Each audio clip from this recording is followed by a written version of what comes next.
Hello students, मैं doctor Moniya Rakesh Singh आज MA fourth semester का सेकेंड पेपर का यूनिट 4 का प्रासंगिकीकरण के संदर्भ में बताने जा रही हूँ। अब हम सबसे पहले प्रासंगिकीकरण का अर्थ देखेंगे। प्रासंगिकीकरण वह प्रक्रिया है जो सामाजिक वास्तविकता के अध्ययन में प्रासंगिक महत्व को स्थापित करती है। पद्धति शास्त्र का प्रयोग करते समय या करने से पहले हमें समाज की वास्तविकता को सामने रखकर देखना होगा कि ऐसा करना प्रासंगिक है। सरल शब्दों में कह सकते हैं कि प्रासंगिकीकरण की प्रक्रिया में विश्वास रखने वाले विद्वान भारतीय समाज के विश्लेषण में पश्चिमी सिद्धांतों तथा पद्धति शास्त्र को अस्वीकार करते हैं, क्योंकि वे पश्चिमी समाजों के विश्लेषण में ही उपयोगी है। पश्चिमी विद्वानों ने भारतीय समाज का विश्लेषण करने हेतु भारतीय समाज के इतिहास को अनदेखा किया तथा वे इस तथ्य से पूरी तरह अपरिचित थे, अर्थात उन्हें किसी चीज के बारे में जानकारी नहीं थी। इसलिए वे भारतीय समाज की संस्थाएं, उनकी प्रकृति महान है ऐसा समझते थे। कुछ विद्वानों, जिनमें राधा कमल मुखर्जी, बीएन सेल, बीके सरकार आदि विद्वानों ने पश्चिमी विद्वानों द्वारा भारतीय समाज के संदर्भ विहीन, अर्थात जिसका कोई संदर्भ ना हो, को निरंतर चुनौती देने का प्रयास किया। उदाहरण के लिए हम कह सकते हैं कि सील का विचार है कि संस्थाओं की तुलना तभी संभव है जबकि वे इतिहास में एक साथ समानांतर रूप में उपस्थित हों।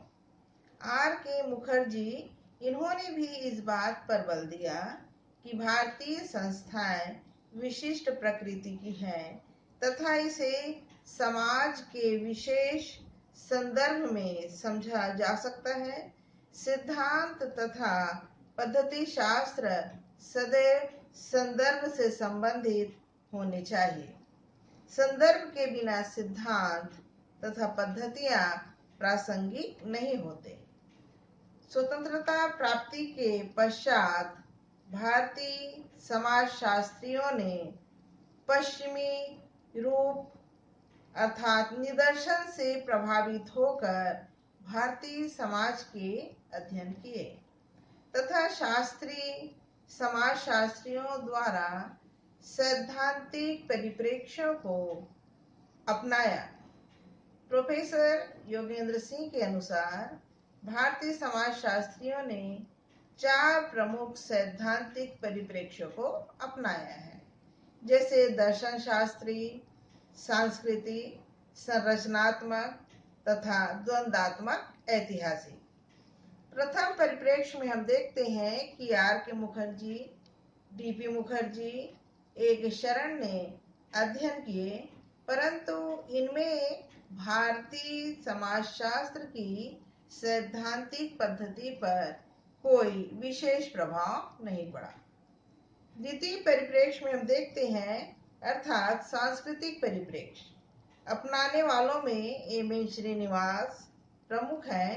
इनके द्वारा ब्राह्मणीकरण, संस्कृतिकरण, पश्चिमीकरण एवं प्रभु जाति की अवधारणाएं अध्ययन की देन है।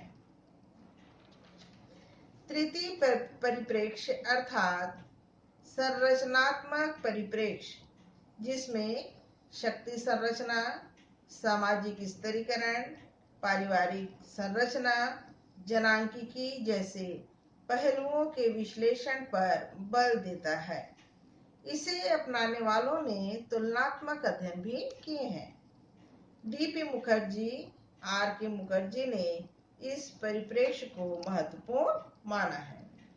श्रीमती इरावती कर्वे ने भी भारतीय समाज के बारे में 3 प्रमुख स्तंभ या विशेषताएं बताई हैं।